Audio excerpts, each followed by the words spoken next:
자, 테스트 2도 올려보겠습니다. 오늘 하루에 강의를 다 찍으려고 노력하다 보니까 생각보다 쉽지가 않아요. 그래도 완성을 해볼게요. 밀리면 또 이제, 그죠? 제가 또 빨리 찍어서 더 허접하게 올리는 상황이 발생이 되니까 노력해보겠습니다. 자, 삶이라는 것은 두려움을 유발할 수 있는 상황들로 가득 차 있습니다. 중요하게, 되게 중요하게도 자신의 성격에 대해서 논의를 했을 때 우리들 중에 일부, some of us라고 하게 되면 이걸 우리가 부분명사라고 하잖아요. 이런 부분명사 같은 경우 오고 뒤에 있는 명사에 따라 동사가 결정이 됩니다. 우리들 중에 일부라도 우리는 우리니까 우리 같은 경우는 더 민감하게 되죠. 다른 사람들보다도 어디에 이러한 두려움을 일으키는 사건들에 대해서 그렇습니다. 자, 두려움이라는 사건에 대해서 상황들이 많은데 지금 성격이라는 것을 논해 봤을 때 성격이라는 점에서 봤을 때 일부 사람들이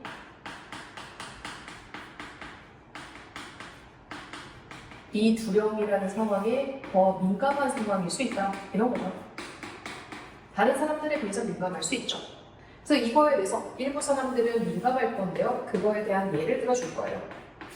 보시면은 어떤 사람들이 꽤나 그죠? 어때? 이해하는데 뭐에 대해서 그죠? 두려워하는 거죠. 꽤나 두려워하는데 지금 좀 숲을 처음 간 곳에 대해서 그죠? In the first place 처음부터 숲이라는 곳을 돌아다니는 것을 두려워하는 사람들이 있습니다. 그러니까 숲을 돌아다니는 것에 처음부터 불안한 사람들이 있어요. 이때 comprehensive가 이해 가능함이 아니라 뭐냐면 anxious 같은 거. 불안한, 걱정스러운 이런 거죠. 그리고 few, 거의 없는 이런 부정입니다. 여기에 생략된 것도 few 되죠. 사람들이 거의 없습니다.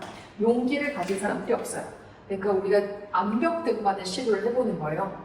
되게 가파른 면을요. 예를 들면은 그 요헤미티에 엘캡티안이라는 산에 가파른 산을 그죠 암벽 등반을 하려고 하는 용기를 가지고 있는 사람이 없습니다.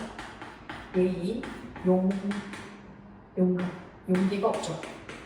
암벽 등반, 가파른 곳에 암벽에 등반을 할 용기가 없습니다. 스틱이라는 건 가파른 거죠. 정말로 이 사람들 같은 경우는 강렬한 불호가 있어요. 좋아하지 않음이 있는데 디스라이크 뒤에는 둘 다 쓰실 수 있습니다. 어쨌든 낯선 타운 같은 경우, 시내 같은 경우를 돌아다니는 것에 싫어하지 않을 거고요. 특히나 밤에 그렇고요. 특히나 혼자일 때 그럴 겁니다. 이런 사람들에 대해서 추가적으로 강조하는 거니까. 얘들 불호, 좋아하지 않아요. 혼자, 밤에, 낯선 그런 곳에 가게 됐을 때는 그렇습니다. 저도 처음에 영국이라는 나라를 갈 때는, 비행기 탈 때는 되게 괜찮았는데 막상 내리려고 하는 그 찰나에 되게 두렵더라고요. 처음 갔던 곳이니까. 약간 그런 거겠죠? 자, 이제 반대의 이야기를 할 거예요.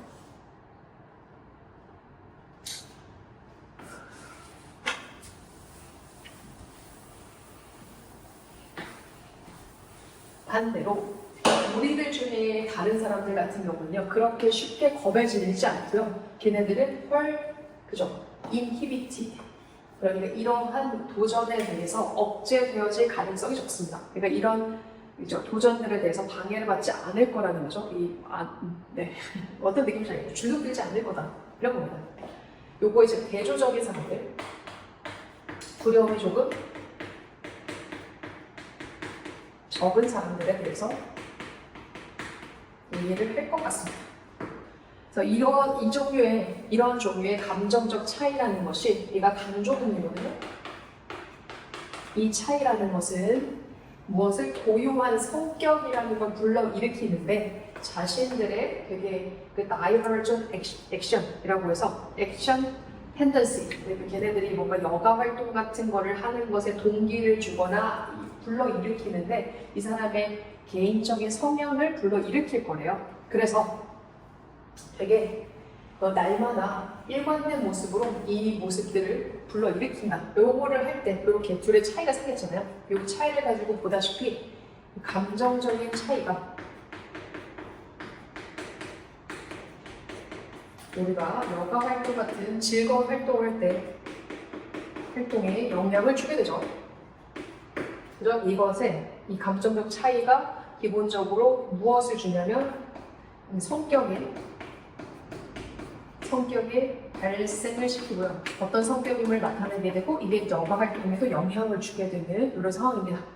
자, 이러한 이 개개인적인 차이, 그러니까 우리 감정적인 매체계의 이 개개인적 차이 때문에 우리들 각각은 미드 목적어, 목적격보 얘 때문에 투부정사를 쓰게 되죠. 무엇을 경험하게 되냐면 세상을 다르게 경험하게 되고요. 그리고 반응도 다르게 할 수밖에 없는 상황입니다. 목적격보 두 번째. 이렇게 감정적 차이 이것 때문에 기본적으로 뇌라는 것이 뇌의 체계의 민감도가 좀 있다는 거예요. 민감도에도 차이가 있고요. 이 차이로 인해서 어쨌든 간 다른 경험을 하게 됩니다. 반응을 하게 되죠. 그래서 그 결과 resulting in은 분사구문은 우리의 인정할 수 있는 개인적인 성향, 그리고 우리가 알아볼 수 있는 개개인적 성향이라는 것을 가져오게 됩니다. 이거죠. 이거는 이제 어디에 우리와 관련이냐, 우리의 성격과 관련입니다. 이렇게 되는 거죠. 자, 그래서 다양한 정도까지 보게 되면 우리의 inherited makeup, 우리가 타고난, 유전적으로 상속받은 구성이라는 정도에서 우리의 감정이라는 것도 우리를 움직이는데 우리의 나머지 상태, 우리의 편안한 상태, 우리의 휴면 상태에서 벗어날 수 있도록 우리의 감정 상태를 움직이기도 합니다. 정도에 따라서는 우리의 유전적 기질 때문에 우리 감정 상태가 지금 휴면기에 있던 게 달라질 수도 있는 상황이다 라고 이야기해요. 그리고 걔네들 자체가 뭐가 되게 되냐면 어쨌든 성격이라는 것에 주된 동력이 되게 합니다. 주된 원동력이 되게 한다는 거죠. 이렇게 보다시피 결국에는 이런 상황들을 가지고서 말하고자 했던 요점은 뭐냐면 감정적인 차이가 생겨서 그것 때문에 성격이 발생이 되는 겁니다. 지금처럼 이런 차이 때문에 그 결과 우리가 알아볼 수 있는 개개인의 성향이라는 것을 가지고 오게 되는 거예요. 성격. 근데 이거는 유전적인 것 때문에 우리가 벗어날 수도 있게 되는 거고요. 이 성격. 그죠? 유전적인 것으로부터. 어느 정도는 우리 유전적인 정도에 따라서 우리 감정이라는 것이 어쨌든 우리의 지금 휴면 상태에서 벗어날 수 있는 것이고 이 우리의 동력이 되는 게 타고난 거다라고 보시면 되죠. 여기 마지막 문장 잘 보시면 될 것 같아요. 그러니까 타고난 유전적 정도에 따라서 휴면 상태, 아무것도 아닌 백지 상태에서 이제 벗어나게 되고 그리고 이런 것이 어떻게 봤을 때는 이 우리 감정이라는 것이 감정이 휴면 정도라는 그 유전적 정도에 따라서 감정이 휴면 상태에서 벗어나도록 해주는 거고 이 감정이라는 것이 결국에는 개인의 성격을 결정하는 동력이 된다. 이렇게 정리를 해보실 수가 있을 것 같습니다. 그렇죠? 자, 이거는 인종과 언어와 문화 사이의 관계에 대한 글이거든요. 19세기 동안에 대부분의 사람들은 이렇게 생각을 했습니다. 신체적인 차이, 언어라는 게 밀접하게 연결이 되어 있다. 이렇게 생각을 하는 거죠. 19세기에는 신체와 차이와 언어 이런 게 밀접한 관련이 있어. 이렇게 한 거야. 즉 다시 말해서 사람들은 생각을 합니다. 다르게 말을 하는 거예요. 뭐에 따라서? 인종에 따라서. 비코조브 뒤에는 명사. 그러니까 인종마다 말에는 차이가 있다. 그런 상황이 있는 거죠. 지금 20세기 초창기에 벤치 이 사람이 적극적으로 강력하게 주장한 바에 따르면 관련이 없답니다. 인종과 언어와 문화 사이에는 관련이 없고요. 사실상 이거는 보게 되면은 데프기어로 그러니까 귀머거리 상태에 빠지게 됐다. 그러니까 한동안에 묵살되어졌다. 사람들이 별로 중요하게 여기지 않고 침묵 속에 놓여졌다. 이렇게 보시면 되죠. 근데 요거에 대해서 20세기에 이 프렌스라는 사람이 주장한 바에 따르면 인종, 언어, 문화, 이거에는 관련성이 없어. 관계가 없는데 이렇게 주장을 했지만 입에 묵살이 되어진 거야. 비록 이것들이 얘네들이 종종 어디에 녹여지게 되냐면 사람들이 잘 안 듣는 침묵 속에 놓여지게 됐음에도 불구하고 그렇게 주장했습니다. 증거를 얘기해 주거든요. 이 이주원 애들이 말하자면 그 새로운 나라의 언어를 배운다는 사실. 여기서 여기까지가 대절로 주어가 쓰이죠. 예시를 들어보면 이 이주민들 아이들이요. 이주한 나라의 언어를 배울 거 아닙니까? 습득을 할 텐데 얘네들은 명백하게 이러한 진술의 증거가 됩니다. 왜일까요? 그죠? 여기 이주민들의 아이들이 언어를 되게 잘하겠죠. 그죠? 그러면 얘네가 만약에 중국 애들이라면 중국 애들인데 지금 미국에 왔어. 그럼 영어를 못해야 되는데 영어를 똑같이 습득하는 거예요. 그러면 인종마다 차이가 있는 게 맞아? 이렇게 되는 거죠. 그런데 심지어 오늘날에도 이것이 잊혀졌습니다. 그러니까 지금처럼 얘네가 관계가 없는데 요게 잊혀진 거죠.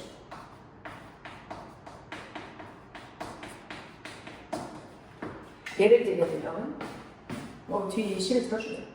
중국계 미국인들은요 때때로 칭찬을 받습니다. 걔네들 훌륭한 유창한 영어 때문에 칭찬을 받아요. 비록 심지어 걔네들 조부모님이 미국에 태어났고 걔네들이 이전에 중국어를 배운 적이 없음에도 불구하고 얘네들죠. 예시로 들려주는 게 중국계 미국인이다. 그러니까 영어의 유창함을 놀라는 거죠.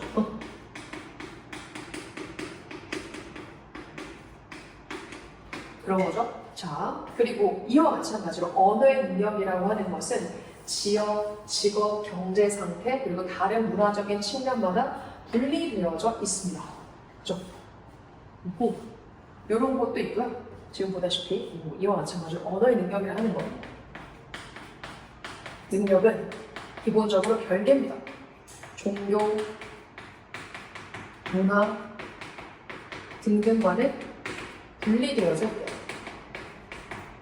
그래서 많은 신체적인 능력과는 다르게 언어와 문화라는 것은 어디에 놓여져 있냐면 세대마다 바뀝니다. 얘네 언어 능력은 어쨌든 간 분리되어져 있고 지금 언어 능력이라고 하는 건 지역과 같은 게 아니다. 언어의 능력 다시 한번 써주지만 언어의 능력은 지금 보다시피 종교 이런 거랑은 다른 영역의 것입니다. 지금처럼. 연결할 수 있는 게 아니라 얘네는 다른 거고 언어 능력이라고 하는 건 신체 능력과 다르게 언어와 문화 같은 경우는 어쨌든 시대마다 바뀌고 있죠. 언어와 문화 이런 거는 가변적이에요. 이런 면에서 봤을 때 누군가의 언어와 문화라는 건 명백하게 개개인의 선택입니다. 가변적이고 이거는 개인의 선택이죠. 이주를 하게 되면 그 나라의 문화를 받아들이고 이런 거니까 개인의 선택이에요. 그러므로 따라서 지금처럼 차이가 있는데 언어 내에서의 차이라는 건 명백하게 똑같은 말을 하는 공동체 사이에서 쉽게 관찰되어질 수 있습니다. 개인 선택이니까 문화마다 이제 변할 수 있는 거고 개인의 차이가 있다 보니까 개인의 차이니 언어도 같은 집단이라 하더라도 내에서도 멀을 수밖에 없다, 차이를 보일 수밖에 없다. 이런 얘기를 하는 거죠. 글이 조금 여기를 기점으로 조금 달라지긴 했는데 왔다 갔다 하는 거긴 한데 좀 보게 되면은 기본적으로 신체랑 차이가 있을까 언어랑 근데 인종이랑 언어가 다르듯이 그게 아니라는 걸 중간에 해준 거예요. 사실적으로 인종, 언어, 문화는 서로 관련이 없어. 그거에 대한 예시를 들어준 거고요. 지금 보다시피 여기 문제부터 보게 되면 이와 마찬가지로 언어를 우리가 습득하는 능력 같은 경우는 종교, 직업이랑 좀 분리되어진 영역이다. 이제부터는 언어 능력에 대한 얘기를 하는 겁니다. 언어 능력의 측면은 우리가 종교라던가 문화 같은 거랑은 좀 달라. 그러니까 언어와 문화 같은 건 바뀌잖아. 그럴 수 있고 그리고 이런 면에서 봤을 땐 또 이 언어 문화에 대한 부분은 개인이 선택할 수 있는 부분이야. 그래서 이거는 언어 문화에 대한 똑같은 기질을 설명을 하면서 결국에는 언어에 대한 얘기를 할 거예요. 그래서 결국엔 내가 이 언어라는 게 개별적으로 선택을 할 수 있다 보니까 똑같은 집단에 있다 하더라도 우리가 쓸 수 있는 언어는 다를 수 있어. 이런 겁니다. 언어의 차이라는 게 존재할 수 있다라고 마지막에 얘기를 하는 거죠. 이해하죠? 얘네들 사이에 관련이 없습니다. 다만 언어 능력이라는 것은 변할 수 있고 개인이 선택할 수 있다. 이 거죠. 자, 이거 이렇게 생각해 보시면 되겠죠? 이해하신 거죠? 네. 지금 보다시피 언어, 종교, 민족 이런 것들은 관계가 없다라는 게 예시인 거고요. 근데 언어의 능력이라는 거는 별개라는 겁니다. 별개고 얘네는 언어와 문화의 성격을 붙여 설명을 해주는 게 첫 번째는 얘네들 변할 수 있고요. 두 번째는 개인이 선택할 수 있습니다라는 두 가지 특징을 얘기를 해준 거고, 그래서 마지막으로 얘기해 주는 건 차이라는 게 보여질 수 있다고요. 같은 집단을 하더라도. 예를 들게 되면 이런 거지 않을까요? 우리가 영어를 쓴 사람들이 좀 예를 들어 봅시다. 영국 같은 경우는 포쉬 잉글리시라고 해서 상류층 영어가 정해져 있고, 일반 사람들이 쓸 수 있는 영어가 정해져 있고, 또 두 지역마다 다르기도 하지만, 그리고 뭐 우리 노동기자 계층 영어가 좀 따로 정해져 있거든요. 쓰는 언어들이 조금씩 다릅니다. 이런 것도 걔네가 말을 똑같은 공동체에서 하고 있지만 조금의 차이를 걔네가 선택하는 거잖아요. 자기가 이 집단에 있고 싶어서 그 언어를 배우겠다고 마음을 먹고 하게 되면 차이가 존재하는 거니까 말하다시피 자의 선택의 문제다라고 볼 수 있는 거죠. 그리고 뒤에는 언어 능력에 대한 비밀이라고 보시면 됩니다. 이렇게 두 덩어리로 내용을 정리해 주실 수 있을 것 같습니다. 자, 어쨌든 첫 문장이 어느 정도의 주제에 관련된 문구가 있습니다. 사회라는 사회적 영향력이 뇌라는 것에 영향을 준다. 이거를 이 사람과 그의 동료에 실행되어진 연구로 확인이 되어집니다. 실행된 연구에 의해서 주목되어집니다. 사회적 영향력이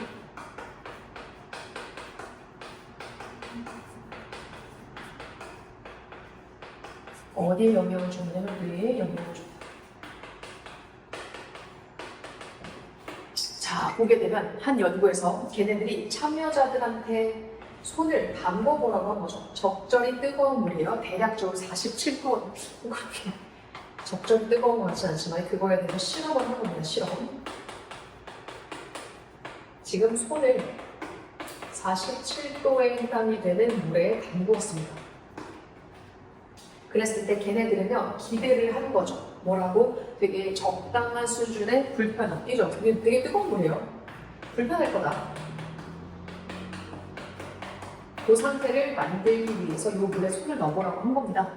그래서 그것이 결국 발견이 되어졌는데, 가주어, 준주어, 실험의 결과가 중요하죠. anterior circulation cortex, 이게 전 대상 피질이라고 하는 건데 얘가 활성화가 되어졌대요.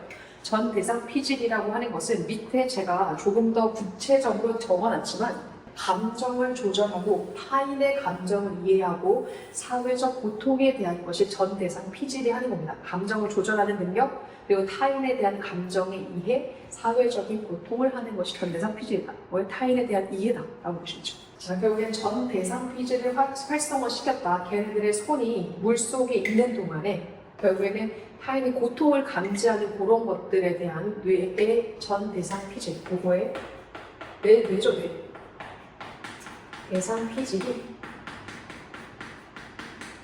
뇌가 활성화되더라는 거죠. 걔네들의 손이 물속에 있는 동안에요. 이거는 아마도 왜 그러냐면 불편함, 거기에 불편함이 있었기 때문입니다. because 뒤에 이제 명사 쓴 겁니다. 결국에 이 불편함 때문에 뇌의 이 부분이 활성화가 되어졌더래. 이거에 대한 설명 굳이 이거를 모른다 하더라도 뒤에 있을 거예요. 그러나 걔네들이요, 어떻게 이끌려졌냐면 믿도록 한 거야. 뭐라고 믿었냐? 물이라는 것이 놀라운 정도로 뜨겁다라고 믿어졌을 때 똑같은 영역이 더 활성화되어지는 거죠. 걔네들 고통이라는 것이 최소한입니다라고 생각했던 사람들과 비교했을 때 그렇습니다. 요거에 대해서 이제 이 실험이 두 번째 실험인 거죠. 요거에 반대적으로 지금 물이 그냥 뜨거운 거야. 물이 적당히 뜨거운 건데 뜨거워요 라고 하게 되면 이 뇌의 부분이 더 활성화가 되는 거예요.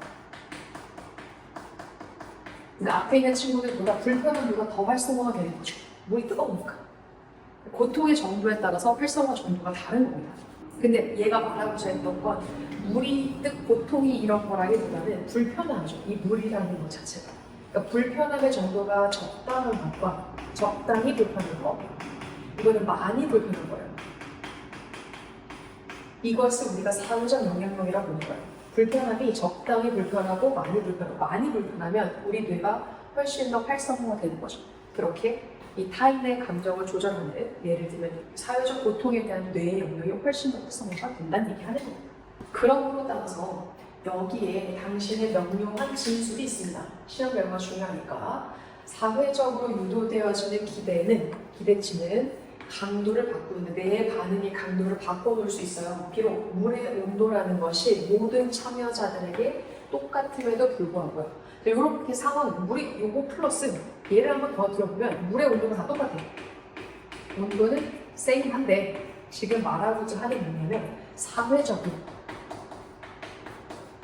기대치가 있는데 기대치가 지금처럼 뇌의 반응이 강도에 영향을 준다는 거죠. 이거에 대해서 좀 더 구체적으로 쓰는 거이기도 하죠. 이것도 그거 내용이기도 하지만 이걸 좀 더 구체적으로 써보게 되면 지금 보다시피 이것은 어떤 사람들에게 관심이 있는 거냐면 건강 관련 캠페인을 하는 사람들에게 훨씬 더 관심이 있는데 왜 그러냐면 그것이 제안해주는 바 기본적으로 고통과 관련이 되어지는 기대감의 유도는 도구가 되어질 수 있습니다. 고통과 관련되어지는 사회적 기대, 고통과 관련된 기대 유도. 이것은 실질적으로 무엇을 실행시킬 수 있냐면 지금처럼 소비자 행동의 변화에 영향을 줄 수 있거든요. 그렇기 때문에 우리가 건강 관련 캠페인에서 쓰일 수 있다고요. 그러니까 어때? 고통스럽다라고 생각을 하게 되면 불편하니까 이게 더 활성화가 되는 행동해야겠네 이런 생각을 더 하게 된다는 겁니다. 그래서 그 분야에서 사람들이 관심을 갖고 관계를 가지고 아마 접목을 시켜서 건강 관련 캠페인에 적용을 할 거다라고 보시면 돼요. 결국 사회적 영향력, 사회적 기대치라는 것이 뇌에 영향을 주죠. 뇌라는 것이 이제 반응하는 거. 그리고 거기에서 끝나는 게 아니라 뇌가 반응하는 것에 영향을 주다 보니까 그 지역의 반응의 결과는 행동의 결과까지 가지고 오는 거예요. 왜냐면 전 대상 피질이라는 나중에 검색해 보시면 알겠지만 그거는 감정을 조절하고 타인의 감정을 이해하고 사회적 고통에 관련된 피질이라고 합니다. 잘 모르는 분야이기 때문에 가볼게요. 여기까지도 알아야 되는 걸 요구하지는 않고요. 그냥 지문에 보여지는 단어 그대로의 맥락적인 부분을 이해하시면 돼요. 사회적 영향력이 뇌에 영향을 주고 사회적 기대치가 뇌의 반응 강도에 영향을 주고 그래서 각각에 대한 예시들을 조금 정리해 보시면 될 것 같습니다. 이거는 수직성과 도덕의 관계에 대한 거거든요. 이제 최근에 발견 결과를 고려를 해보래요. 그게 뭐와 관련이 있었던 거냐면 기본적인 공간 관련, 수직에 관련된 공간 버티컬 수직의 공간 개념에 관련이 있는 결과들 이걸 고려해보는 겁니다. 수직 공간 개념 요거를 접목시킨 건데요. 왜 그러냐면 지금 움직이는 그죠? 공간에서의 움직임이라고 하는 것은 흔한 신체적인 활동이기 때문에 예를 들면 위에서 아래 같은 경우는 즉각적으로 의미가 있습니다. 그죠? 뭐에 관련돼서는 우리의 몸에 관련돼서는 네. 자, 움직이면 공간에서 돌아다닌다는 것은 우리한테 흔한 신체적 경험이에요. 이렇게 우리 이렇게 여기저기 막 돌아다니는 건 이게 흔한 거예요. 몸이 뭐라고 하면 여기저기 돌아다니는 게 흔한 건데 그래서 이렇게 수직적으로 위아래로 움직입니다. 이런 개념은 의미가 있습니다. 이런 거는 흔하고요. 얘는 의미가 있어요. 조금 대조적인 차이가 있겠죠. 그죠? 상대적으로 몸의 의미에서 그렇습니다. 몸이라는 생각이 몸의 입장에서 봤을 때는 돌아다니는 게 흔한데 이렇게 수직적으로 위아래로 움직이는 이건 좀 의미가 있다라고 보는 거죠. 그래서 그 확실한 개념, 수직에 관련된 수직적인 확실한 구체적인 경험이 무슨 역할을 하게 되냐면 완벽한 이해라는 걸 제공해 주는데 판죠, 스카폴드는 나오지만 이 추상적인 개념의 이해의 완벽한 이 기반을 제공해 주게 된다라고 해서 지금 얘는 이 요거에 대해서 수직 공간에 대한 개념을 설명을 해주면서 구체적으로 지금처럼 수직의 구체적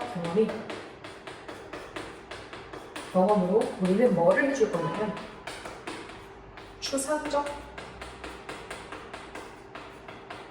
개념을 이해할 겁니다. 왜냐면 이건 의미가 있거든요. 수직 공간은 잘 안 움직이는 거라서 의미가 있기 때문에 이게 먹히는 거고요. 이것 중에 추상적 개념 중에 보덕이라는 걸 가지고 얘기를 할 겁니다. 벌써 미덕은 위에 있고요. 반면에 우리한테 경멸은 아래에 있습니다. 그죠? 미덕은 위에 있는 거고 경멸이라는 거, 혐오라는 거 요거는 아래에 있다고요. 위, 아래. 위아래 수직 관계죠. 왜 얘기하죠? 그 좋은 사람은 높은 마음을 가지고 있고 그리고 요거 예시 1번 예 2번으로 좋은 사람 높은 마음 그 다음에 지금처럼 업스탠딩 좀 높은 위치에 있는 시민들 같은 거고 반대로 나쁜 사람들은 좀 아래에 머리를 물구나무 서고 있고 낮은 삶을 살고 있는 이런 식으로 높고 낮음을 얘기하죠. 좋은 사람, 나쁜 사람 에 대한 표현들로 이렇게 쓴다. 높은 마음을 가지고 있고 얘들은 좀 고든 시민 이렇게 쓰여져 있는 거 하면 언더헤딩 그 머리를 아래로 갖고 있고 낮은 삶을 살고 있는 사회 뭐 이렇게 얘기를 하고 있죠. 최근 연구 얘네들이 따르면 무엇을 증명했냐면 연구 참여자들이 빠르게 범주화를 합니다. 도덕적 단어를 범주화할 거예요. 여기 플러스 연구를 했는데 도덕이라는 단어를 범주화를 시킨 거예요. 언제 그러냐면 주어졌을 때요. 그 단어들이 위의 위치에 예를 들면 어떤 거냐면 도덕이라는 단어가 주어졌는데 이 단어가 원래는 이즈가 생겼겠죠? 이 단어가 주어졌을 때 위에 도덕이라는 단어가 위에 주어지게 됐을 때 범주화 그리고 비도덕이라는 단어가 아래 위치에 주어졌을 때 범주화를 하더라. 그죠? 빠르게 하더라. 비도덕 아래 이렇게 주어져 있었을 때 범주화가 빠르더라. 어떤 단어가 뭘 나타내는지를 범위로 나누는 게 되게 쉬워졌던 거죠. 자, 그럼 사람들은 본능적으로 도덕적 영역을 어떻게 관련 짓냐면 수직성과 관련을 짓는다는 거예요. 이거 가지고서 결론 내린 거죠. 그런데 이 두 사람이 발견한 것들은 또 뭘 발견했냐면 사람들이요 도덕적 규범, 다시 말해서 이런 것들을 인식하지 않았던 사람들은 이런 효과를 보여주는 것에 실패를 했다라는 거죠. 사이코패스 같은 사람들이죠. 그러니까 도덕적 규범을 잘 모르는 사람들은 실제적으로 이런 거에 효과를 보여주지 못한 겁니다. 그래요. 실질적으로 도덕이라는 영역이 우리한테 수직성과 관련이 있긴 해요. 예를 들어 도덕적인 건 좀 위에 있는 것 같고 비도덕적인 건 아래에 있는 것 같고 이렇게 연결이 되어진 걸로 우리가 요약을 했는데 근데 만약에 도덕성이 없잖아? 그러면 수직적인 건 이런 것도 별로 효과가 없어. 이 얘기하는 거예요. 확실히 관련성이 있다. 이런 거예요.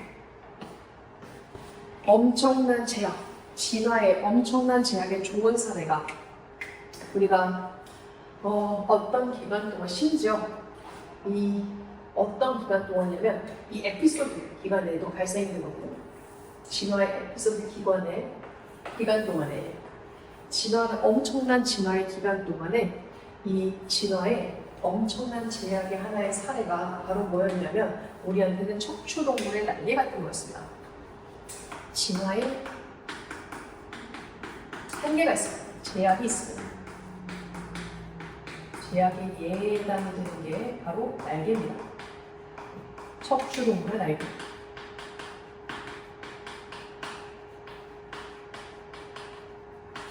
자, 날개라는 것은 발명이 되어졌거든요. 지금처럼 분리되어진 혈통으로 얘네가 발생이 된 거예요.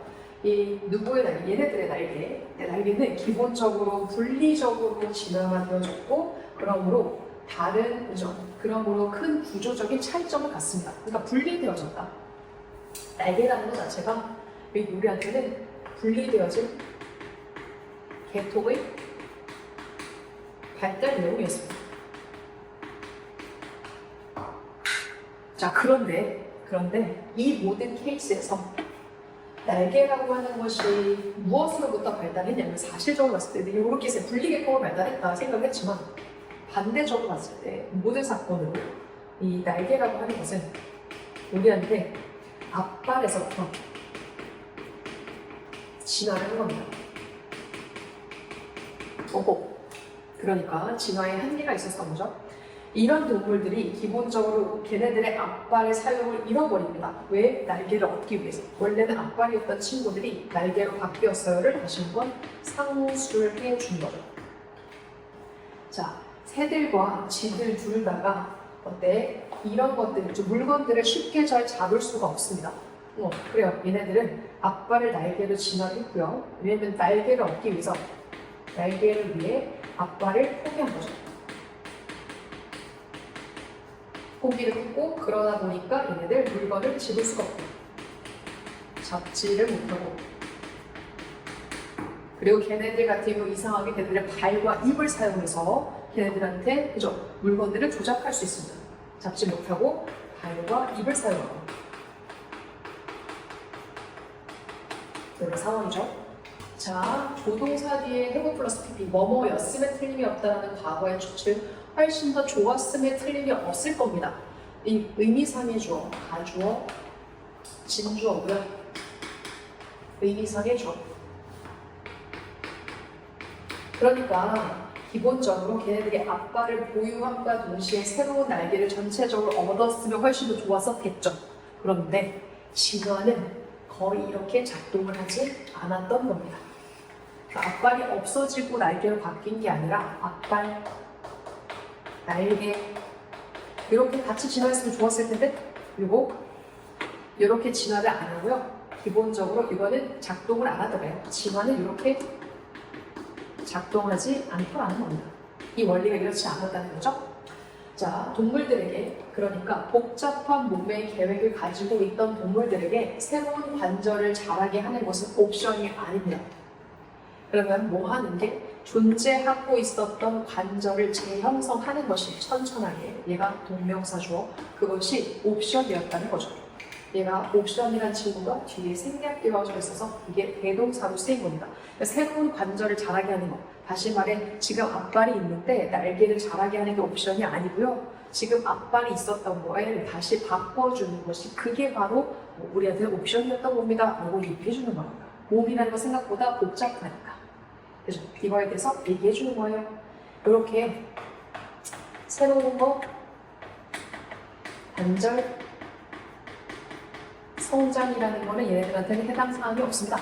그럼 어떻게? 새로운 관절이 생성되는 게 아니라 존재하는 것을 저를 재형성하는 거죠. 재배치하는 거예요.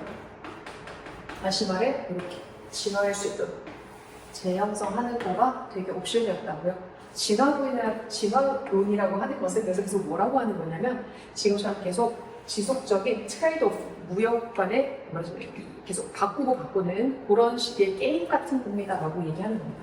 그러니까 얘를 손해를 봐야 얘를 얻을 수 있는 것처럼, 뭐를 하나 잃어야 얻을 수 있는 트레이드오프 같은 지속적인 게임 같은 거라는 거죠.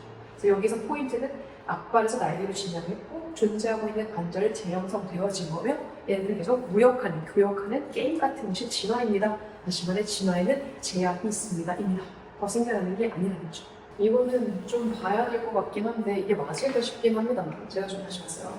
자, 웹사이트 앱 프로그램은 항상 부서집니다. 무너집니다. 이유는 컴퓨터가요, 너무 낡아서 걔네들이 업데이트가 되어질 필요가 있기 때문에, 무슨 비코즈 오프돼야 될 것 같은데. 그 세상이라는 게 바뀌고요. 그리고 소프트웨어도 업데이트가 되어줘야 됩니다. 그죠? 이제 웹사이트 앱 프로그램이 이제 부서지는 이유에 대해 써주고 있는 거죠. 그래서 우리가 지금처럼 단순한 웹사이트를 가지고 와서 회사를 위해서 하나를 이제 열었어요. 열었을 때 그 회사는요, 되게 관리 변화를 겪고요. 그리고 그 회사들이 팔려지고, 그리고 혹은 서버를 업데이트를 하게 되고, 혹은 때때로 불가피하게 얘네들이 망가지기도 합니다. 그러니까 우리가 단순한 웹사이트 하나를 가지고 와도 우리한테 관리의 변화를 겪게 되고 어쨌든 막 팔려질 수도 있고 혹은 서버를 우리가 업데이트할 수도 있고 그 과정에서 어쨌든 망가질 수 있다 얘기하는 거죠. 이게 부사절이기 때문에 현재 시제에 뒤에는 다 미래 시제를 쓰고 있습니다. 매년 우리는 소프트 프로젝트라는 것을 운영하고 있는 상황인데 당신은 그러다 보니까 기술적인 빚을 축적하고 있어요. 그 빚이라는 게 뭐냐면 얘는 어쨌든 우리 현재 소프트웨어를 유지하는 비용이고 그 다음에 이 패치라던가 픽스 같은 것에 어쨌든 더해주는 그 기본적인 것들, 주관적인 것들을 더해주는 그런 기술적인 빚을 더해주고 있는 상황입니다. 이건 다시 한번 정리를 해보면 웹사이트, 그 다음에 앱, 프로그램 쟤네들이 망가지는 이유를 써주는 거예요.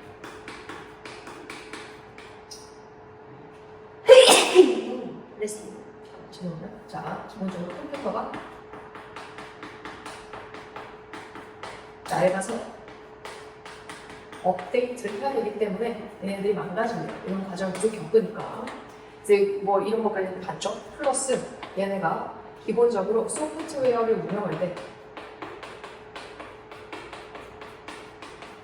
운영할 때 얘네들한테도 어쨌든 기술적인 빚이 생기는데 그 빚에 대한 부분이 무엇이냐? 지금처럼 현재 소프트웨어를 유지를 하는 게 중요하고요. 보수 유지를 해야 되고 그다음에 새로운 것을 더해줘야죠. 추가, 업데이트 이런 거 얘기하는 거예요. 그래서 같은 말을 뭐가 거죠? 어쨌든 이걸 기술의 대비라고 얘기하죠. 자, 뉴욕 타임즈에 이 사람들이 60% 소프트 개발자 비용의 60%가 소모되어지고 있는데 우리가 정기적인 메인터넌스, 유지보수입니다. 뭐 버그를 고친다거나 업데이트와 같은 유지보수를 위해 쓰여집니다. 그래서 요거에 대한 부연 설명 덧붙이기 위해서 이 말이 맞았음을 증명하기 위해서 신문 기사를 가지고 있는 거예요. 신문 기사에 봤더니 60% 정도가 기본적으로 비용의 일상 반복적 고지 반복적 수리부수 이런 거에 쓰인다는 거예요. 루틴 메인터넌스에 쓰인다는 거죠.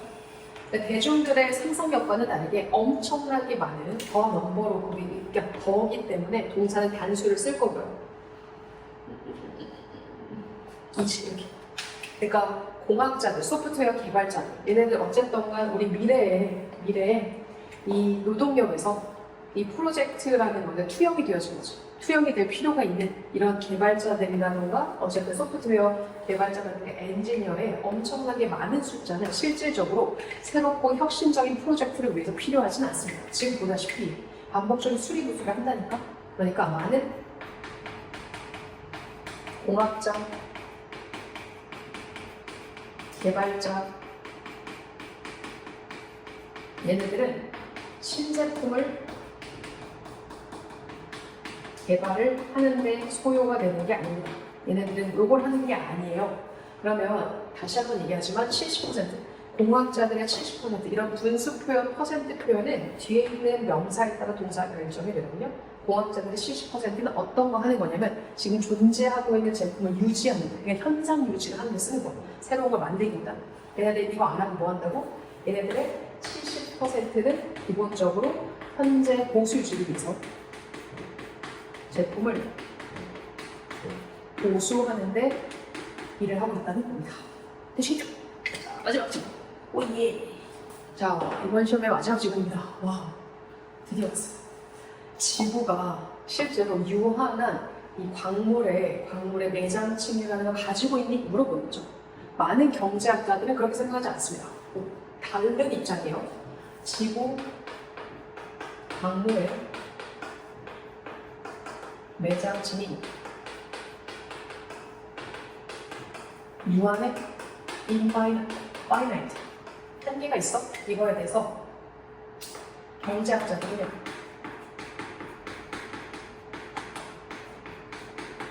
아니라고 해요. 아니요. 유한하지 않을 거예요. 걔네들은 뭐라고 주장하냐면 증가하는 오일과 새로운 기술이라는 것이 결국에는 그죠? 매장층이라는 것을 사용할 수 있도록 해주는데 오늘날 시장에서 되게 낮은 등급에 해당이 되어진 매장층을 쓸 수 있게끔 해줄 겁니다. 이런 말. 그래서 이게 감옥적어고 얘가 진목적어. 그러니까 이 사람들의 주장은 그러니까 별로 높은 품질 좋은 거 안 쓰고 되게 낮은 층만 쓸 걸 이렇게 되는 거죠. 오일 값이 기름값이 증가를 하고 있고 그다음에 신기술로 인해서 부연 설명하는 거예요. 신기술로 인해서 그래서 얘네들 같은 경우 낮은 등급만 쓴다 이라고 주장하는 거죠. 사실 이것은 정확하게 지난 몇십 년 동안 발생되어져 왔던 겁니다. 지금처럼 그죠? 쉘 오일 필드에서요. 그렇대요. 요 곳 같은 경우는 지금 보다시피 그죠? 그 돌, 그 기반이 되어진 돌이 이 파편들이 결국에는 조각들로 우리가 오일을 유출해낼 수 있었던 곳을 여기라고 하는 건데 왜 여기라고 보시면 되죠? 이 곳에서 몇 년간 발생해 왔던 사실은 이거는 지금까지 있었던 거잖아. 이런 거. 지금 몇십 년간